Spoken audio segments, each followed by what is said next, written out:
All right. Well, we're back from the podcast, and one of the things we didn't realize, and I didn't realize, is how loud this thing is.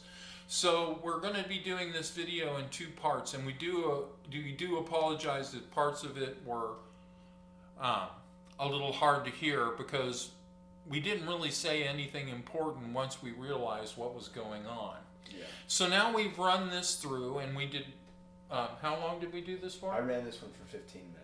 Okay, and that's pretty hairy amount, right? Well, it's a little bit longer than I normally would like to go, but it's what the directions say to do. So we ran with the directions today to see how it turns out. okay. So now we have, if you remember from our Keef episode, we have what they call the hash bags. Well, this is the same setup as before. He's got Bill's got what? What do you got here? Three different kinds. On the bottom is the 25 micron, the smallest bag. The next one above that is the 73 micron. And the one above that is what they call the work bag or the waste bag, the 220 bag. Everything falls through the 220 bag, but it holds the bigger material into the 73.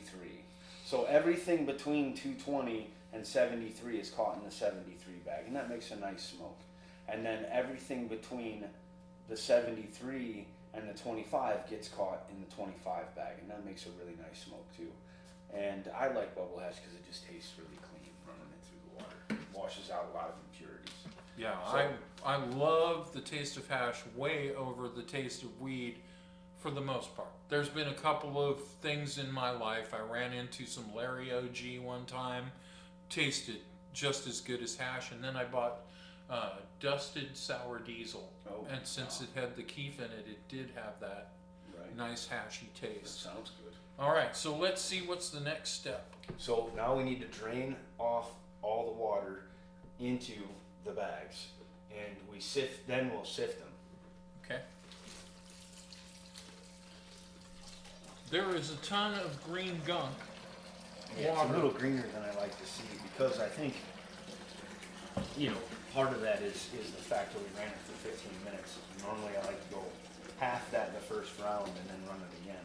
And what I'm going to do is wash off because there's a lot of foam on the top and your trikes can get stuck up in the foam. So I'm going to have Dave hold on to this for me and I'm going to basically wash the ice.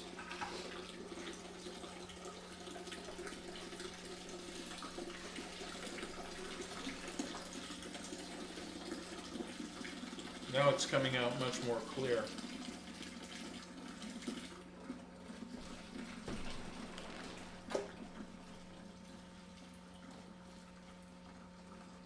And just because I said it was green, that doesn't necessarily mean it was green. I am colorblind, so brown can look like green to me. It was green. It was green.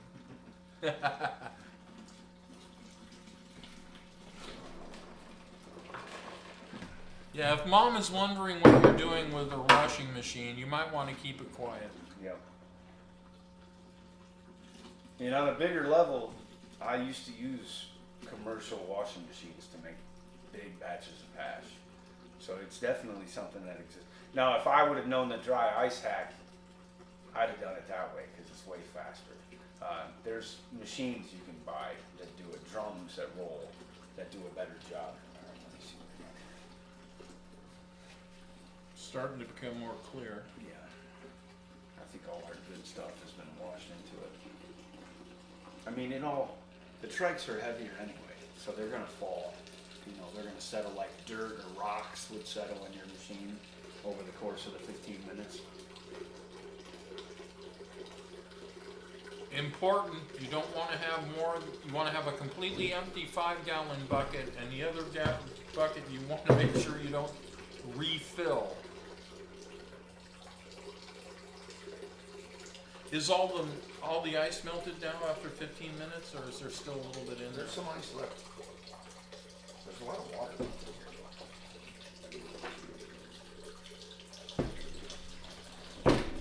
Oh, you're right, there still is quite a bit of water. Quite a bit of water, yeah.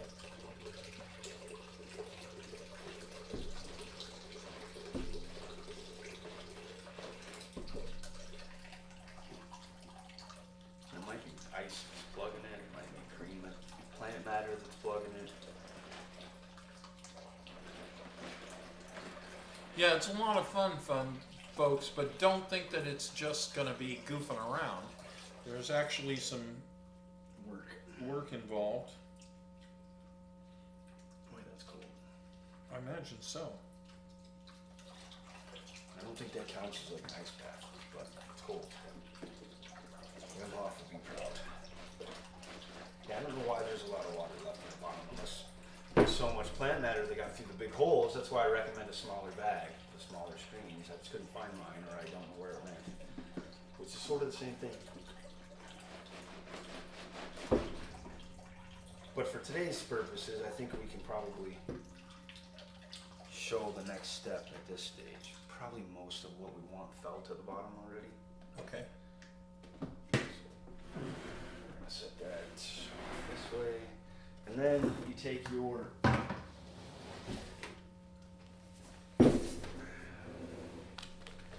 Let me set these here, and I'll move the washing machine so people cannot see me. Oh.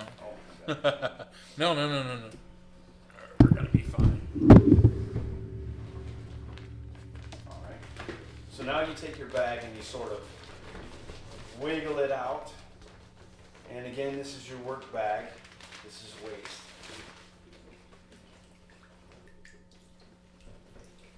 And that goes into the empty 5-gallon bucket at the bottom. Now we've got our 73 micron. This is everything from 220 down, and it'll take a minute to get all the water out of this because it'll have a bunch of trichomes stuck to the bottom. A lot of them. This bag is full. Excellent. Excellent. Excellent. We like big bags filled with cash. I don't know about you, but at least you do, right? I do. Oh, dear God. Again, I mentioned on this podcast that we have Bill because of his beef. There's no way that old Dave's going to return this. What I'm doing is kicking the trichomes up off the bottom screen so the water can drain out.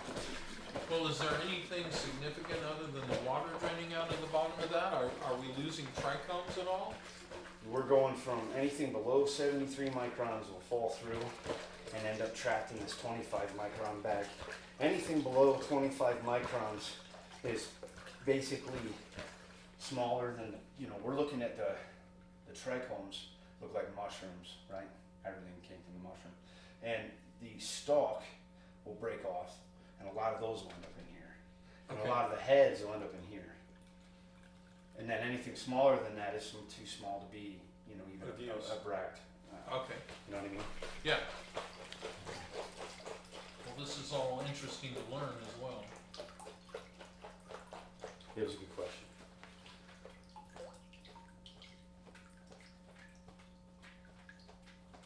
Yeah, we got a good haul. And there's probably a bunch left in there. We'll have to figure out why it's drained slow. Well, I imagine it's because the mesh. This is the smallest mesh bag. This is a middle sized one. Oh, is that the middle Yeah, size? this is the smallest one. Oh, okay. It'll be another, shake weight workout in a second. All right, so Yeah, that's why they sold the shake weight, folks, is so people could make cash. I don't know if you were here yesterday for the Keith method, but there was a lot of shaking going on with that as well. you want to take your bag now, spread it over the top, and work it down the side of the bucket. You want to use nice clean buckets. These buckets look beat up, but they're clean. I clean them with 99% alcohol. And you stretch it out like this, and then there's your, let's see, I can't see the camera. There's your Keith. It's not Excellent. Keith, there's your bubble hash. And it's pretty blonde still. It really is got a nice blonde color to it. It's not too green even though it went 15 minutes. And as you can see, it's a huge pile. So what we do now is we have sort of a sharp edged spoon. You want a thinner sort of spoon, not one of the thicker ones. They don't work as well. And you want to scrape it out, and you want to put it on a pan to dry. Oh, wow. Folks, you can't really see it yet. We'll show it to you more once it's out. But it looks like cookie dough Well, is that a good analogy as to its consistency? I think so. Or like kinetic sand almost. Ooh, I like that name, kinetic sand. Yeah. It makes it sound like we're scientific. Right. Sort of half-assed chemistry. That's right. Alchemy. Now this is the big Waste. work bag. Yeah. That's So I just need some place to set it so that it doesn't. You need usually want to do this in an area where you've got room to spread out. We're obviously doing it in the podcast room, in the podcast office. in the fabulous Pirates Studio. Right. That's where we're at. And it's smaller in here, so we've got all these bags and water and ice, and we got a lot of water. I probably should have grabbed a second tray to set these on, but that'll work. Well, if you'd like to run out and get a second tray, I've got a clean one out there. We'll be all right now. Okay. We'll be all right. This one's going to be the same way. It's going to be full and clogged. Now, is this going to be like Weight. when you do the keef, the golden stuff? There's only about maybe 1/3 as much as there is the cooking. It depends. It depends a lot on the quality of the material. You get more, bracts than heads. It just depends. It seems like 3 or 4. I don't know if you got, it's like, I used to think keef was polymer. I had no idea that it was trichomes. And so, this is all a learning experience for me as well as for you. So I'm glad that you find out all this stuff. I'm glad to share. It's honestly been 4 or 5 years since I've done this. I'm a little out of practice. We didn't make bubble hash at the commercial location. We just grew flour and trim. Oh, okay. So it was, up to the processors to make their extracts. This is, there aren't very many of them that sell bubble hash in the stores, I don't think. No. When I look for hash, it's almost always either keef or something they pressed in a mold so it's as hard as a rock, which you tell me is oxidizing the outside to keep the freshness on the inside. Yes. That's why they're so hard, folks. Yeah, that's exactly what it is. They press the outside and oxidize it so that it turns that darker color, the temple ball hash color. And then the inside should still be tan for years. It should stay good for years. Yeah. Sort of like how stainless steel is stainless. It's because chrome, it's mixed with chrome, and the chrome rusts. And the layer of chrome rust doesn't go bad over time. So now, I can't tell you, but I would say, that's at least an ounce. Hard to say. It's wet. It's got to dry. Oh, it's got to dry. And then, maybe it's a good chunk. It's maybe a half an ounce. Really, it's a good chunk. It'll be interesting to see. And like I said, it's been so many years since I've done it. Oh, that's much more golden. It's a lot less material. Yeah. But Can we see it on the camera? Kind of.